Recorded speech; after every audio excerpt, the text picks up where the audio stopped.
il est 6h40. Votre invité, Mathieu Béliard, c'est l'auteur de Kiffe ton cycle, Gaël Baldassari. Bonjour Gaël Baldassari.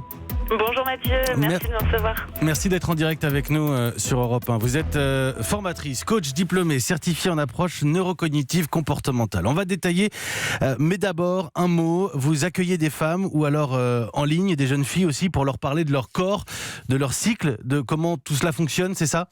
Oui, tout à fait. Je voudrais faire tomber le tabou en fait. Tomber le tabou. On va reparler justement du côté tabou. Mais d'abord, ce rapport parlementaire des députés qui appellent à ce que les règles soient moins génératrices d'angoisse, de souffrance chez les femmes jeunes ou moins jeunes. Et sur l'actualité, ce matin, tampons, serviettes, Marlène Schiappa annonce l'expérimentation de la gratuité des protections hygiéniques en 2020 dans plusieurs lieux collectifs. 1 million d'euros de budget. Écoutez Tara Euzé-Sarmini, présidente de l'association Règles élémentaires. Aujourd'hui, en France, il y a encore 1,7 million de femmes qui souffrent de précarité menstruelle. Ce sont des étudiantes, des prisonnières, des sans-abri. Et cette expérimentation, ça va vraiment permettre à toutes ces femmes, aujourd'hui et à l'avenir, de vivre leurs règles dignement.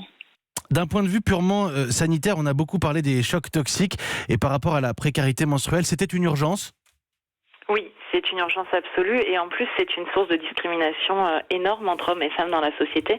On parle de 8 000 à 23 000 euros dans toute une vie de dépenser en protection périodique. On se rend bien compte que c'est pas neutre. Et si on se souvient que les femmes gagnent moins que les hommes, c'est d'autant plus scandaleux. Alors vous parliez de tabou. Les ragnagnas, les choses, les machins, avoir ses lunes, alerte rouge, je suis en phase communiste, les chutes du Niagara, j'ai la mayonnaise qui stagne, les Anglais débarquent. Pourquoi est-ce qu'on n'arrive pas à parler des règles ? C'est une très très bonne question. C'est vrai que c'est tabou dans toutes les religions, donc on imagine que c'est vraiment quelque chose de très ancestral. Le fait que les femmes puissent saigner sans mourir, sans avoir eu d'accident, est quelque chose qui a très vite interpellé. Et je ne sais pas d'où vient cette histoire de tabou, mais elle est universelle, effectivement. Par contre, un tabou, il ne tient qu'à nous de le faire évoluer et de décider que ça n'est plus tabou. Laetitia Romero-Diaz de La République En Marche et Bénédicte Taurine de la France Insoumise ont remis 47 propositions dans un rapport parlementaire, avec notamment la volonté d'installer une campagne d'information en 6e. Aujourd'hui, on ne parle pas assez tôt aux jeunes filles de leurs règles. Alors ça, c'est évident. La date des premières règles, on a 50% des jeunes filles qui ont déjà leurs premières règles à leurs 12 ans. Et aujourd'hui, on en parle beaucoup plus tard. Donc on est complètement out, je dirais, dans le temps, la temporalité de présentation des informations aux jeunes. C'est assez tôt, la 6e ? Non, même pas. Aujourd'hui, on a pas mal de jeunes filles qui commencent à avoir leurs règles en fin de CM2. Et puis, de toute manière, il est très intéressant d'en parler avant, parce que quel est l'intérêt de le faire juste au moment où, alors que c'est un phénomène physiologique que les enfants peuvent tout à fait comprendre bien avant. Pour moi, on pourrait commencer à en parler dès la primaire sans aucun problème. D'ailleurs, j'ai parlé des jeunes filles parce qu'on pense à elles en priorité, cela va de soi, mais les petits garçons aussi auraient des choses à apprendre. Dissocier les enseignements sur le cycle, sur les règles, sur la physionomie finalement, des enseignements sur la sexualité. C'est essentiel.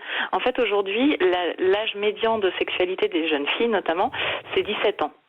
Alors que je viens de vous dire que l'âge médian des premières règles, on est aux alentours de 12 ans. Donc on se rend bien compte qu'il y a une différence énorme. Donc pour moi, c'est essentiel de commencer à parler de la physiologie bien avant de parler des rapports sexuels. Et en plus, l'idée de lier les deux fait que justement, les jeunes filles ne s'approprient pas forcément ce phénomène comme quelque chose de, pour elles, personnel, de quelque chose qui peut les accompagner dans toute leur vie, au-delà des problématiques de reproduction. Aujourd'hui, on lie complètement les deux.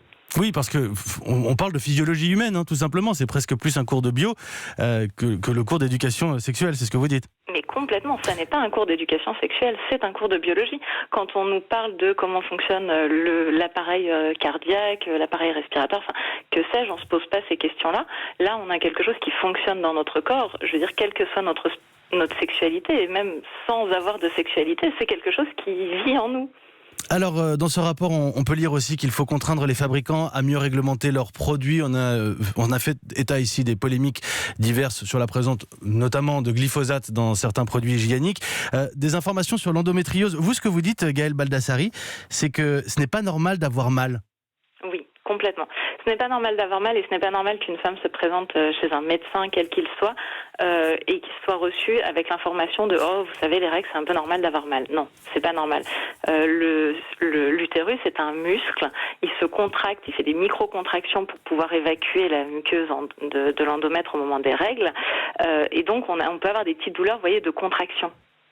Mais on comprend bien que c'est pas ce qui amène les femmes à aller chez le médecin, à aller consulter. Quand une femme consulte pour des douleurs de règles, c'est qu'il y a un problème et il faut absolument s'en saisir. Et vous dites aussi que ces douleurs, finalement, elles ont été banalisées, si je vous suis bien. Alors, il y a un point intéressant dans vos travaux. Les féministes des années 60-70 ont voulu l'égalité, et c'est parfaitement juste, quitte à gommer, au nom du féminisme, la féminité. La femme est un homme comme les autres.